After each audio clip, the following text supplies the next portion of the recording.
અવારનવાર થતા માર્ગ અકસ્માતોને કારણે તંત્ર દ્વારા જાગૃતતા લાવવાના અભિગમથી અમરેલીમાં સડક સુરક્ષા સપ્તાહની ઉજવણી કરવામાં આવી હતી।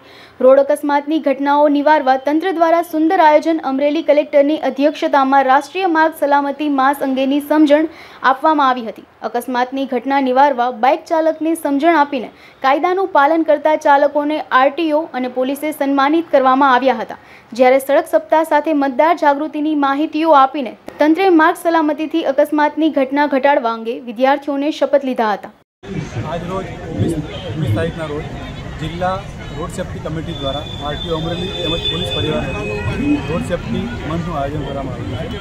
જનરલી રોડ સેફ્ટી વીકનું આયોજન કરતા હોઈએ છીએ, પરંતુ જે રીતે રોડમાં અકસ્માતોની સંખ્યા વધતી જાય છે તેને ધ્યાને લઈને કેન્દ્ર સરકારે રોડ સેફ્ટી મંથનું આયોજન કર્યું છે। જે અનુસંધાને અમરેલી જિલ્લામાં પહેલીવાર 14 સ્કૂલોના વિદ્યાર્થીઓ અહીંયા આવેલા છે અને એ લોકોને રોડ સેફ્ટીની સમજ આપી છે। માનનીય કલેક્ટર શ્રી અજય રિયા સાહેબના અધ્યક્ષસ્થાને આ પ્રોગ્રામ કરેલ છે। સાથે સાથે વિદ્યાર્થીઓને રોડ સેફ્ટી વિશે સમજ પણ આપવામાં આવી છે અને એક રોડ સેફ્ટી વોલ પણ તૈયાર કરેલી છે, જેની ઉપર અકસ્માત થાય છે, કેવી રીતે થાય છે અને કારણો કેવી રીતના છે અને અકસ્માતો કેટલા લોકો મૃત્યુ પામે છે અને કેવી રીતે આપણે બચવું એ માટે પણ અહીંયા આપણે સમજ આપેલી છે। સાથે સાથે 108 દ્વારા અકસ્માત વખતે કેવી રીતે કાળજી રાખવી અને કેવી રીતે અકસ્માત જે પીડિત લોકો હોય એને આપણે મદદ કરવી।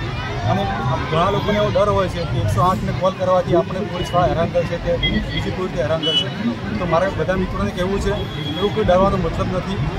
તમને કોઈ હેરાન નહીં કરે, પરંતુ જો લોકોનો જીવ બચશે તો એક સેવા કહેવાશે, એક જનસેવા કહેવાશે। એ સારામાં સારી વસ્તુ છે। માનનીય કલેક્ટર સાહેબ દ્વારા રોડ ઉપર ચાલતા જે વાહન ચાલકો છે એમને ગુલાબના પુષ્પ આપીને જે લોકો વાહન નિયમોનું પાલન કરે છે એનું સન્માન કરવામાં આવ્યું છે અને જે લોકો પાલન નથી કરતા એમને પાલન કરવા માટે પણ એમને સમજ આપવામાં આવેલી છે। એટલે આજનો અમારો અભિગમ સોફ્ટ અભિગમ છે અને લોકો ટ્રાફિકના નિયમો પાલન કરે, પ્રેરાય એ માટેનો અભિગમ છે અને અવિરત અમે લોકો 1 મહિના માટે અભિગમ ચલાવીશું અને 14 તારીખે રોડ સેફ્ટી મંથનું સમાપન છે। એ વખતે પણ અમે સરસ પ્રોગ્રામ કરીશું અને છોકરાઓ અને ગામના છેવાડા સુધી જ્યાં સુધી અમે લોકો પહોંચી શકીશું ત્યાં સુધી પહોંચવા અમે લોકો પ્રયત્ન કરીશું।